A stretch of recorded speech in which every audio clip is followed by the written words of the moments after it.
વ્યાસજી વ્યાકુળ થયા છે અને એમણે વિચાર કર્યો છે કે જ્યારે હવે ભાગવતજીનું મેં રચના કરી નાખી છે ને, તો ભાગવતજીની રચના કર્યા પછી હવે એનો પ્રચાર પ્રસાર તો કરવો પડશે ને.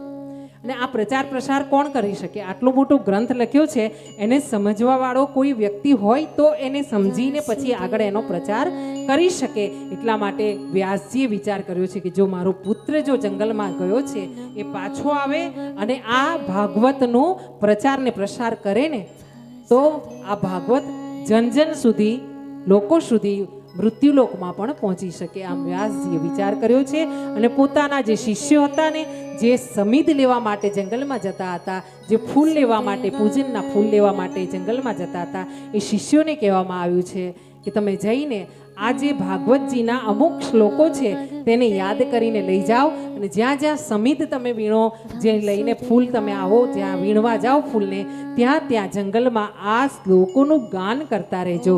અને આ ગાન કરતા રહેશો ત્યાં તમને આપણા જે સુખદેવજી મહારાજ જે તમને મળે તો તેમને લઈને પાછા આવજો. આ રીતે વ્યાસજીના શિષ્યોને મોકલવામાં આવ્યા છે અને શિષ્યોએ વનમાં જઈને આ શ્લોકનું ગાન કર્યું છે.